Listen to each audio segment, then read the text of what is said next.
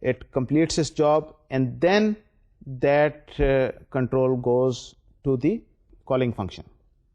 If an exception occurred during execution of try, and there is a catch clause for that particular exception. So in this particular case, what will happen is the catch clause, and if the catch clause does not execute a transfer of control, then in this case the catch clause executes, then the finally clause, then the statement following by the try block.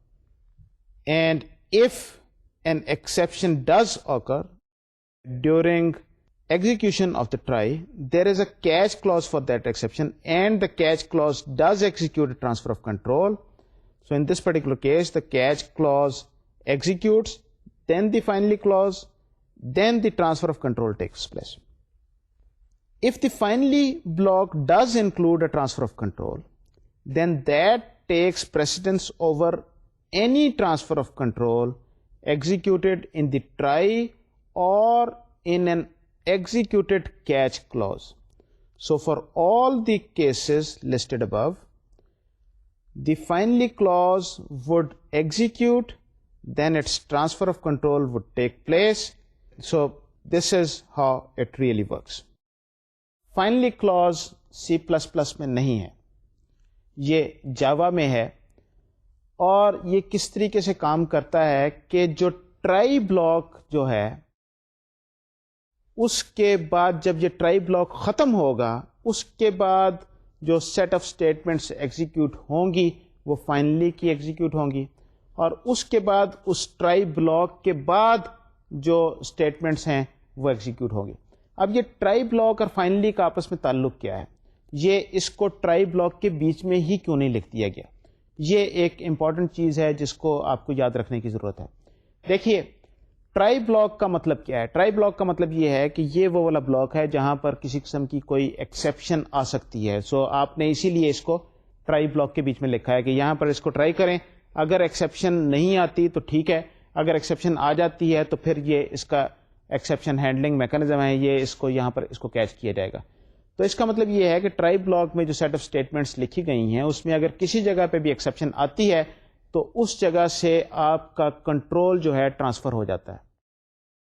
اب بعض اوقات ایسا ہوتا ہے, بلکہ بسا اوقات ایسا ہوتا ہے کہ آپ کنٹرول ٹرانسفر کرنے سے پہلے you want to do some clean up operation. آپ یہ نہیں چاہتے کہ یکدم سے یہاں سے کنٹرول ٹرانسفر ہو جائے. اگر آپ نے کوئی چینلز اوپن کیے ہوئے ہیں وہ اوپن رہ جائیں, کچھ اسٹریمز آپ کی کھلی رہ جائیں وغیرہ وغیرہ, کو فائلیں بند کرنی ہیں, تو آپ یہ کام کرتے ہیں کہ اگر کسی بھی قسم کا اس طرح کا کوئی پرابلم آتا ہے تو اس سے پہلے کہ کنٹرول ٹرانسفر ہو, اس سے پہلے کہ کچھ اور ہو, جو فائنلی کلوز میں جو چیز لکھی ہوئی ہے یہ وہ چیز لکھی ہوئی ہے کہ اگر آپ یہ ٹرائی کو نارملی آپ ایگزیکیوٹ کرتے اور کسی قسم کی کوئی ایکسیپشن نہ آتی تو پھر بھی یہ پورشن ایگزیکیوٹ ہونا تھا, اس نے کچھ کلین اپ آپریشن کرنا تھا.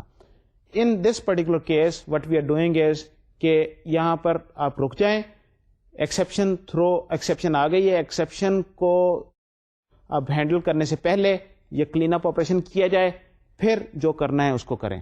تو یہ جو ہم نے 4-5 جو مختلف سچویشنز بیان کی تھیں یہ کچھ اسی طریقے سے تھیں, اور اس میں یہ چیز یاد رہے کہ اگر ٹرانسفر آف کنٹرول اگر آپ کے ٹرائی بلاک میں بھی ہے اور ٹرانسفر آف کنٹرول آپ کے فائنلی کلوز میں جو بلاک ہے اس میں بھی آپ کا ٹرانسفر آف کنٹرول ہے, then the finally one takes precedence because یہ اس کے بعد ایگزیکیوٹ ہونا ہے, اور اگر یہاں سے کنٹرول کہیں پر ٹرانسفر ہو جاتا ہے تو پھر آپ واپس اپنے جو ٹرائی بلاک کے بیچ میں نہیں جائیں گے. سو دس از ہاؤ تھنگس آر. اس کو ذرا ایک ایگزامپل کی مدد سے سمجھنے کی تھوڑی سی کوشش کرتے ہیں. Here is one example. We have this try return 0 and then we have this finally return 2.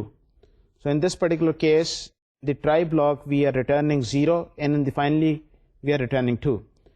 Since the result of finally will be executed before completion of try, یہاں پر ریٹرن جو 0 جو ہو رہا ہے تو اس لیے کیونکہ ریٹرن 2 فائنلی میں ہے تو یہاں سے آپ کا میتھڈ وہ ریٹرن کر دے گا, فنکشن ریٹرن کر دے گا and the value 2 will be returned here. Note that this is rather confusing in many cases. The idea really is that you probably do not want to include transfer of control statements in both the try statement and the finally clause, or both a catch clause and finally clause. But if there are, then the finally one will take precedence. تو یہ ذرا دیکھیے یہ important چیز ہے, بار بار میں اس چیز پہ ایمفسائز کرنے کی کوشش کر رہا ہوں کہ یہ امپورٹنٹ اس لیے ہے کہ سی پلس پلس سے مختلف ہے، اور جو بھی جہاں پر بھی چیز زیادہ میجر جہاں پر فرق آئے گا ظاہر ہے اس کو سیکھنے کے لیے ایفرٹ لگے گی. سو سی پلس پلس میں اس طرح کا کوئی کانسیپٹ نہیں ہے، اور یہ ایک یوزفل کانسیپٹ ہے.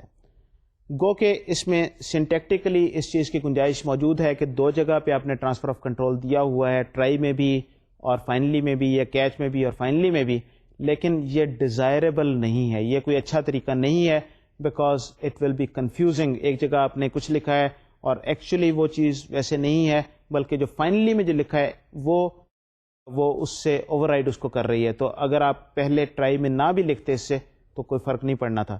تو بہتر یہ ہے کہ صرف ایک جگہ پہ یہ ٹرانسفر آف کنٹرول لکھا جائے، اور اس سے یہ چیزیں جو ہیں کنفیوزنگ نہیں ہوں گی. لیکن لینگویج اس چیز کو انفورس نہیں کرتی. جاوا میں جو سی پلس پلس سے ایک اور جو مختلف چیز ہے، جو امپورٹنٹ فیچر جو ہے جو سی پلس پلس میں بلٹ ان جو لینگویج کا حصہ نہیں ہے، وہ ہے سپورٹ فار کنکرنٹ پروگرامنگ اور سپورٹ فار تھریڈس. تو یہ سپورٹ فار تھریڈ جو جاوا میں ہے یہ کیا چیز ہے؟ تھریڈس کس چیز کا نام ہے؟ تھریڈس آر، آپریٹنگ سسٹم میں آپ نے شاید پڑھا ہوگا کہ تھریڈس جو ہیں یہ لائٹ ویٹ پروسیسز کو کہتے ہیں، اور یہ کنکرنٹ پروگرامس جہاں پر ایک جو مختلف جو ٹاسک جو ہیں ان کو اگر آپ ڈیوائڈ کر دیں اور پیرل ان کو چلا دیں کہ اے بھی کیا جائے، بی بھی کیا جائے، سی بھی کیا جائے. جو اس سے پہلے جو اس سے بڑا ملتا جلتا کانسیپٹ ہے جو ہم نے ایڈا میں ٹاسکنگ کے کانسیپٹ میں ہم نے دیکھا تھا. ٹاسک اور جاوا کے تھریڈس میں فرق یہ ہے کہ ٹاسک اور پروسیسز، اور جاوا میں یہ پروسیسز نہیں ہیں، یہ تھریڈس ہیں، جو کہ اس سے ملتی جلتی چیز ہے. لیکن فرق اس میں اتنا ہوتا ہے کہ تھریڈس جو ہیں یہ ڈیٹا شیئر کرتے ہیں، جبکہ ٹاسک جو ہیں وہ ڈیٹا شیئر نہیں کرتے. بہرحال تو جاوا میں جو کیونکہ یہ تھریڈس ہیں، یہ ریلیٹیولی اسپیکنگ ان کا اوور ہیڈ ٹاسک سے نسبت ایڈا کے ٹاسک جو پروسیسز ہوتے ہیں ان کی نسبت ان کا اوور ہیڈ ذرا تھوڑا سا کم ہوتا ہے. بہرحال لیکن یہ اپنی نوعیت میں، اپنی شکل و صورت میں یہ ان پروسیسز سے ملتے جلتے ہی ہیں. جو تھریڈس کا میکانزم جو جاوا میں دیا گیا ہے، یہ میکانزم ایڈا کے ٹاسکنگ کے میکانزم سے بہت مختلف میکانزم ہے.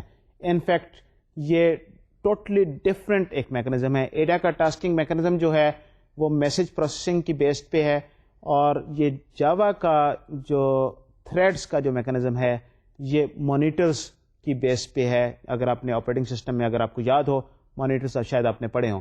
ہم اس کی ڈیٹیل میں بہرحال نہیں جائیں گے، لیکن میں آپ کو تھوڑی سی ایگزامپل سے یہ دکھانے کی کوشش کروں گا کہ یہ تھریڈس ہیں کیا اور کس طریقے سے کام کرتے ہیں.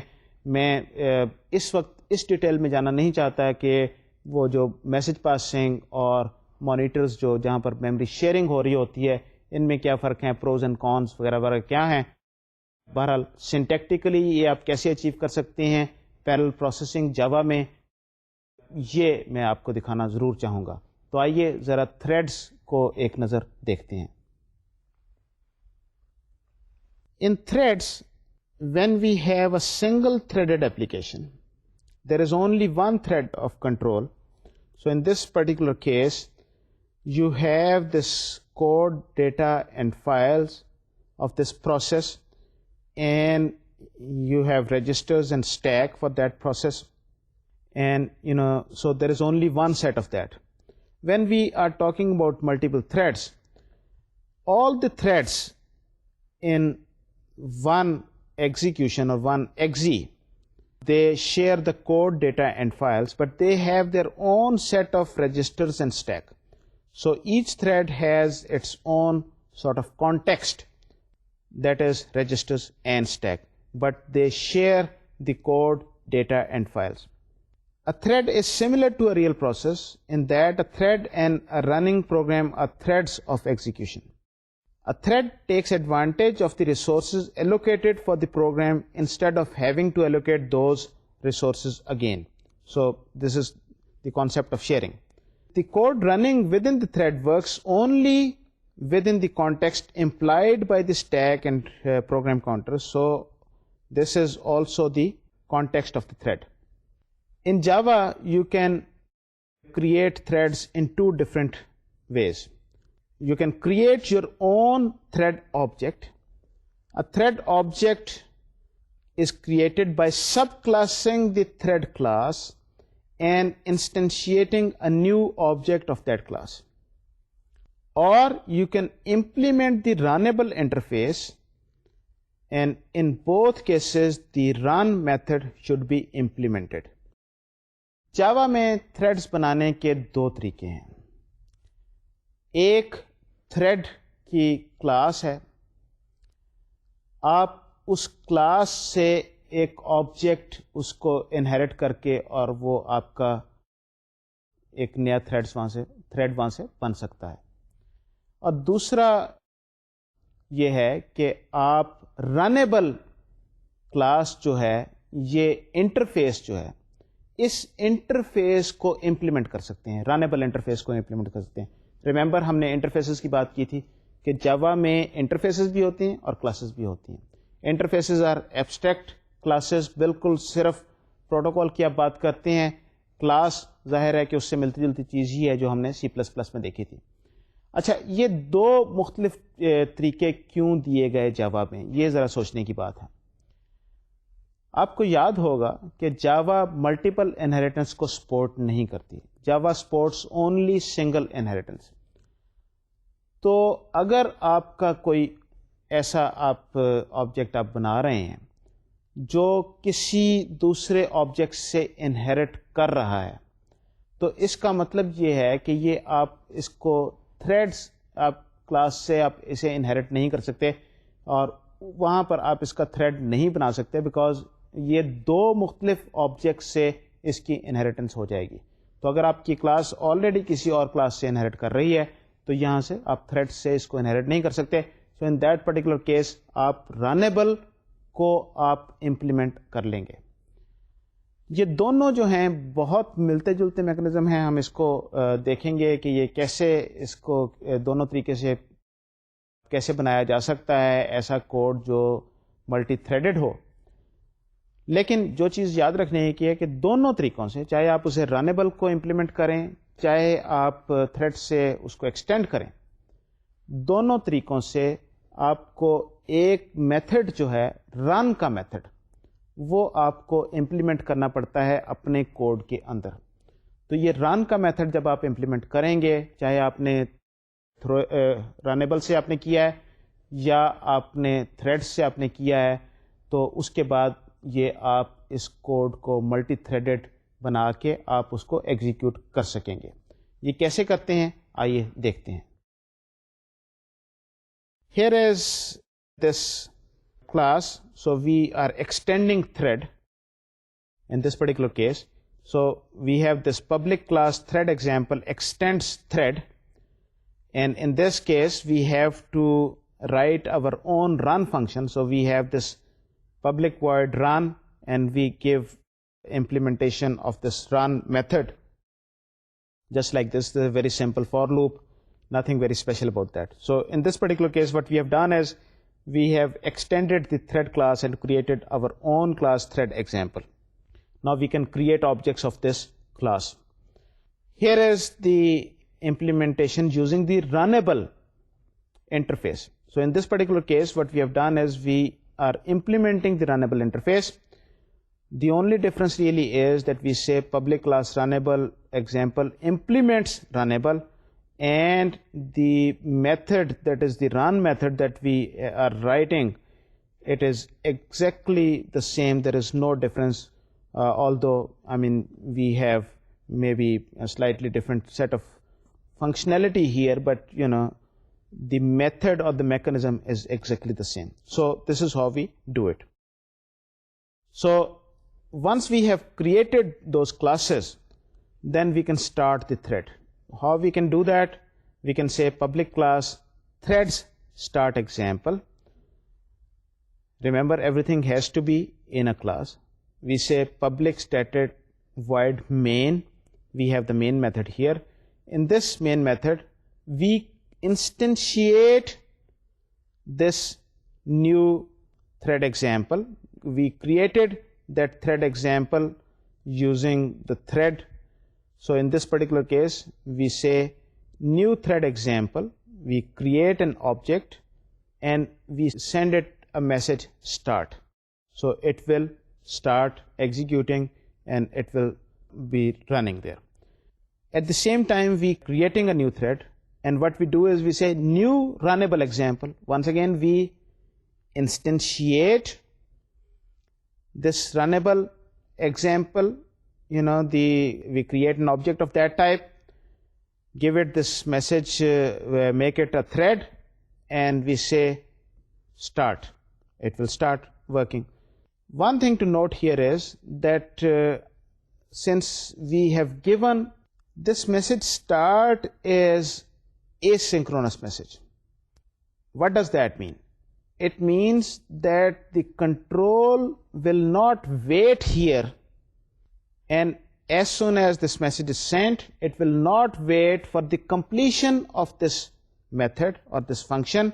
It will go to the next statement. So the first statement was new thread example dot start, and so it will start that, and the control will come to the next, that is new thread new runnable example dot start. So both these will be executed or will run in parallel, since the second statement will start before the end of the first invocation of the first method start in the first statement. So یہ threads جو ہیں یہ کس طریقے سے آپ ایک بار پھر سے یہ دیکھ لیجئے کہ what we do is ہم چاہے ہم thread کو ایکسٹینڈ کریں, اس کلاس کو ایکسٹینڈ کریں اگر آپ اس سے انہیرٹ کر رہے ہیں, یا آپ رنیبل کو امپلیمنٹ کریں اس انٹرفیس کو.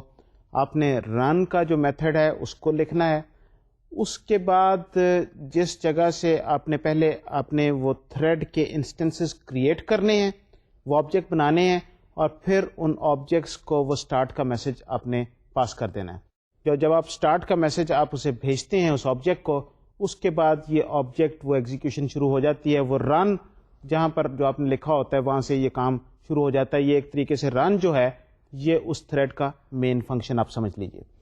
تو رن سے وہ اپنا کام کرنا شروع ہو جاتا ہے, اور پھر اس کے بعد وہ جیسے بھی اس نے ایگزیکیوشن کرنی ہے. تھریڈس میں اور جب یہ میسج دیا جاتا ہے اور عام جو میسج دیا جاتا ہے, اس میں جو امپورٹنٹ فرق ہے وہ آپ کو یاد رکھنا چاہیے.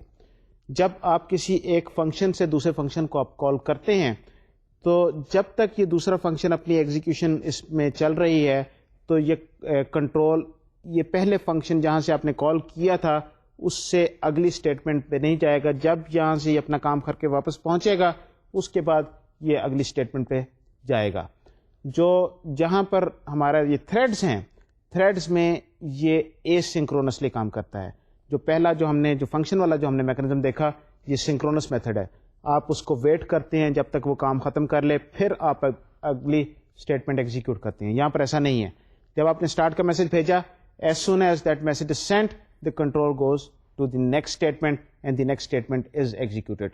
یہ جو ہماری ایگزامپل تھی, کیونکہ اس میں یہ دو اسٹیٹمنٹس تھیں اور دونوں اسٹارٹ کی اسٹیٹمنٹس تھیں, ایک تھریڈ بنا کے اور اس کو اسٹارٹ کا میسج بھیجا جا رہا تھا, تو پھر اس کا مطلب یہ ہے کہ یہ دونوں تھریڈس جو ہے ان پیرل کام کرنا شروع کر دیں گے.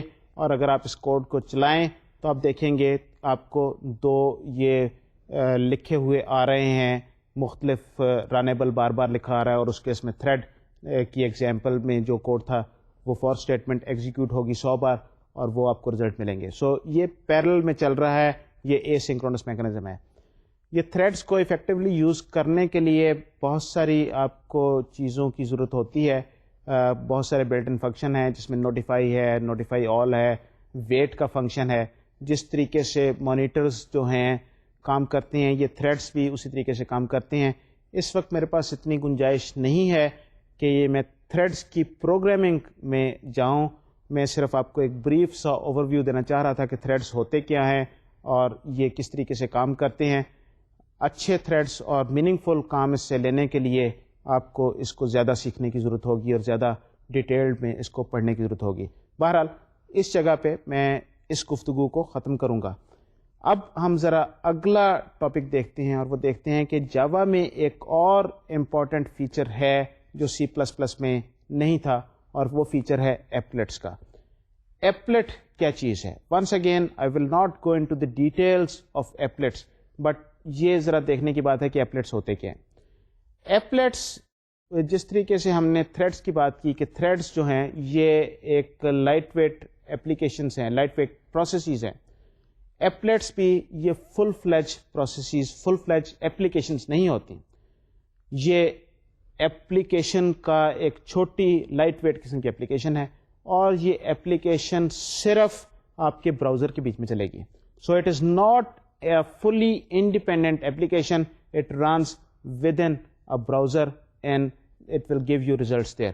اور اس میں کچھ چیزیں ایسی ہیں کہ مثلا براؤزر جو ہیں انٹرنیٹ انوائرمنٹ میں استعمال ہوتے ہیں, تو انٹرنیٹ انوائرمنٹ کی وجہ سے سیفٹی کے بہت سارے ایشوز آ جاتے ہیں.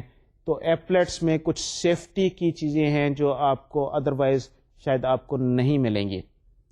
ان میں سے فرض کریں اگر یہ دیکھیں کہ اگر آپ اس میں کچھ کوئی ایپلیٹ ایسا ہے جو آپ کی ہارڈ ڈسک پہ کوئی چیز لکھنا چاہ رہا ہے, تو جو آپ کا جو انوائرمنٹ ہے وہ اس کو ایسا نہیں کرنے دے گا. آپ جو اسٹینڈ آن اپلیکیشن جو ہے اس سے آپ ہارڈ ڈسک پہ لکھ سکتے ہیں, ایپلیٹ سے آپ ہارڈ ڈسک پہ نہیں لکھ سکتے, کیونکہ ہو سکتا ہے کسی نے آپ کو کوئی ایسا ایپلیٹ بھیجا ہے اور وہ it starts writing on to your hard disk and does something جو وچ از ہارمفل. تو اس وجہ سے اس طرح کی چیزوں کو کنٹرول کرنے کی کوشش کی گئی ہے. لیکن بہرحال یہ بڑا جاوا سے ملتی جلتی چیز ہے, لیکن جاوا کی پوری فل فلیج انڈیپینڈنٹ اپلیکیشن نہیں ہے, بلکہ یہ براؤزر میں چلے گی, یہ ایک چھوٹی اپلیکیشن کے طور پہ. تو یہ جاوا کے مین فیچرز تھے جن پہ ہم نے ڈسکشن کی.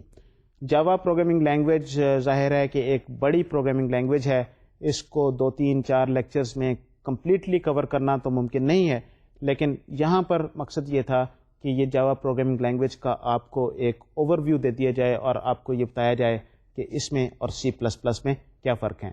تو میں چاہوں گا کہ ایک نظر ہم اس پوری گفتگو کو دہرا لیں اور دیکھ لیں کہ مین چیزیں جاوا اور سی پلس پلس میں کیا فرق تھیں اور کیا کیا اس میں فیچرز تھے, تاکہ جو ہے ہمیں ریپ اپ کرنے میں آسانی ہو. جاوا از سمپلر, it only supports object-oriented programming, whereas C++ is a multi-programming paradigm language. Java is interpreted, and hence it may be a little slower as compared to C++, but in many cases you will not notice any difference. Java is more portable as compared to C++, because Java has this concept of bytecode and Java data types are fixed. There is no direct access to hardware, so Java does not provide the concept of a pointer that lets you talk to the memory and gives you access to hardware. So in that particular case, if you need to do something like that, you probably need to write code in C, and then Java provides what is known as Java Native Interface, JNI, which lets you write code in different languages, and then you are able to call these functions written in different languages through this JNI protocol. Object handles are initialized to null in Java, whereas in C++ they are not initialized. All array accesses are checked for bound violations in Java. In C++ it does not happen. Java provides automatic garbage collection, and hence it prevents memory leaks and dangling pointers. So it is safer from that point of view.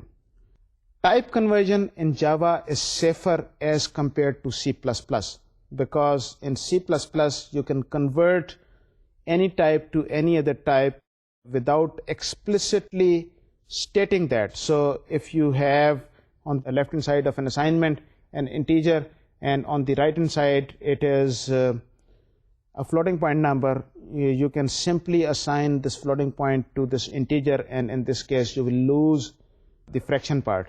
In Java, the type conversion is not automatic in all cases, and when there is a chance of losing something, then you have to explicitly make that conversion and then assign things. Java is relatively clean and has a relatively foolproof exception handling mechanism, whereas C++ has a good exception handling mechanism, but Java's exception handling mechanism is better.